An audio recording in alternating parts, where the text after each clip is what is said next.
September 8, 2014, from Ford Field in Detroit, Michigan, was the New York Giants at the Detroit Lions. On the first play of the game, Stafford hit Bush on a screen for 12 yards. Then after Bell ran for a short loss, Megatron made a nice play for 25 yards, but the refs called it offensive pass interference. After a 6-yard screen pass to Bush, it was 3rd and 9. That's when Matthew Stafford made an incredible play to avoid the pass rush of New York, and he found Megatron wide open for a 67-yard touchdown pass to make it 7-0 Lions. The Lions D then forced a 3-and-out and almost intercepted Eli on 3rd and long. The Lions began their drive on the 30, but a loss on first down led to the Lions being faced with 2nd and 18. Reggie Bush came out of the backfield and Stafford hit him for a pickup of 24 and a first down. JPP was injured on the play, but he would return later on. Calvin Johnson then made a spectacular catch on the sideline for 15 yards and another first down. After a short gain brought up 2nd and 9, Brandon Pettigrew picked up a first down over the middle. Joique Bell then ran for 10 to pick up yet another first down for Detroit. A holding penalty against the defense in New York would give Detroit another first down. Joique Bell then fumbled, and the Lions recovered quickly. After an incompletion, Stafford dropped back on 3rd and 13 and was under heavy pressure from the Giants' pass rush. Stafford stepped up in the pocket, and he threw across his body and midway across the field to find Calvin Johnson in the back of the end zone as Megatron made another highlight reel catch for the 2nd touchdown of the game in just as many possessions, as Detroit now led 14-0. At this point in the game, Matthew Stafford was 7 for 8 with 149 yards and 2 touchdowns. The Lions nearly intercepted Eli on the next play from scrimmage, but then got called for pass interference, which gave New York their first down of the game. Bill Bentley was hurt on the play for Detroit. Sue shut down the run on first down, and soon the Giants would punt, having gone 3-and-out. Whitehead got a piece of the punt as he nearly blocked it, and the Lions started with excellent field position on the 36. Stafford went deep on first down, and Megatron nearly made a poster, but the Giants' secondary double coverage broke it up. The Lions would go 3-and-out as they failed to score for the first time in this game, as they were forced to punt. On the first play of the drive for the Giants, it was play action, and Manning found Donnell for a first down. 2 plays later, Jernigan caught a pass from Manning to bring the Giants across midfield for the first time in this game. The Lions then drew a penalty, illegal use of the hands, and the Giants had their third first down of the drive. The crowd was going absolutely insane at this point as everyone in attendance was on their feet. The Giants picked up 4 on first down with a run by Jennings. An incomplete pass brought up 3rd and 6. Eli dropped back to pass, and George Johnson blitzed on a stunt and got a clean shot at Eli as he sacked the New York quarterback, which brought out the punting unit, but a penalty on the Lions special teams for roughing the kicker gave the G-men 15 yards and an automatic first down, although it appeared as though the Giants had blocked the Lions player into the punter. That kept the drive alive. 2 plays later, Jennings picked up a first down, and 3 plays after that, the Giants were on the goal line due to another penalty. Great defense by the Lions forced the Giants to 4th down, but they would go for it, and that's when Eli found Donnell for a 1-yard touchdown pass to make it 14-7 as the Giants cut the Lions' lead in half. JPP now returned to the game after having been checked out in the locker room. Golden Tate caught his first pass of the game at this point, but it wasn't enough for a first down, and the Lions would have to punt, having gone 3-and-out for consecutive possession. After picking up a first down, the Giants were faced with a 3rd and 10 near midfield. Eli dropped back to pass, and the Lions D pressured him and got the sack as Ziggy Ansah sacked Manning for a 9-yard loss to force the punt. Megatron picked up 9 yards on the first play of the Lions' drive.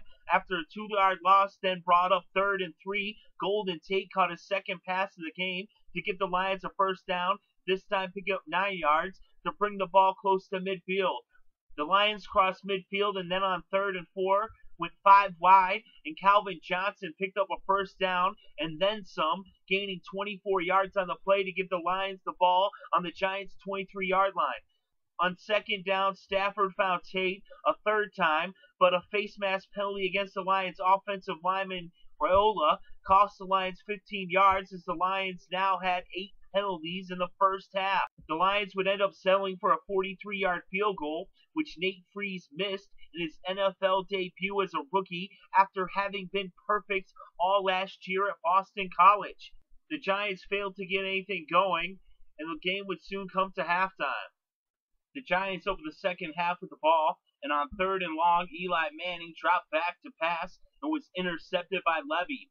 The Lions now had the ball on the Giants' 18 and would settle for a 28-yard field goal from Nicky Freese to make it 17-7 Detroit. The Lions then forced a 3-and-out, and the Giants punted. Stafford was then sacked on first down, but 2 plays later he found Golden Tate for a 44-yard pass, and on first down on the New York 32. After that, he found Furia for a 26-yard pass, and that would set up 1st and goal on the 9. The Giants' defense held, and the Lions would settle for a 27-yard field goal that made it 20-7. Eli was then under pressure from Nick Farley, and he tried to make a play, but Grover Quin stole the ball and picked it off and set up Stafford and the Detroit offense on the New York 19. Bush then ran for 8 yards and then 7 yards to make it 1st and goal on the 5. After 2 incomplete passes brought it to 3rd and goal, Matthew Stafford improvised and fully committed to running as he found the end zone on a 5-yard scramble to make it 27-7 Detroit.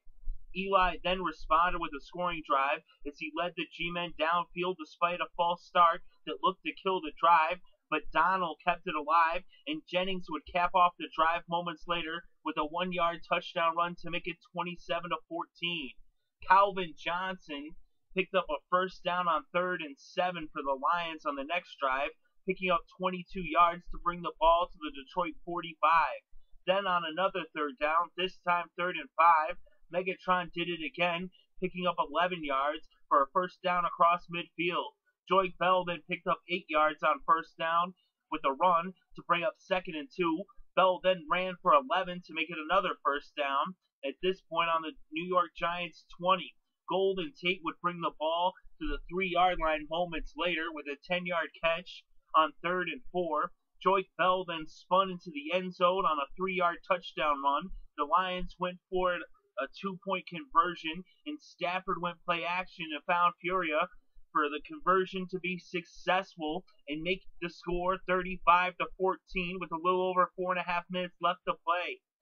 The Giants would end up with the ball, and they ended up going for it on 4th and 1, and Sue shut it down as the Lions forced the turnover on possession with 3 minutes left in the game, and the game would come to a close moments later as the Lions win this one 35-14 on Monday night in front of a nationwide audience.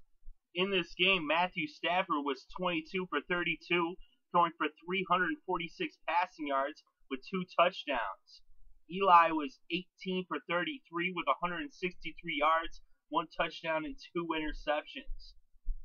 Joique Bell was the game's leading rusher with 15 carries for 51 yards and a touchdown. The leading receiver was Megatron Calvin Johnson with 164 yards off 7 receptions with 2 touchdowns. Golden Tate was 7 yards shy of the century mark with 93 yards off 6 receptions. But the big story was the turnovers, as Quin and Levy both had an interception for Detroit. The Lions ended up winning this one 35-14.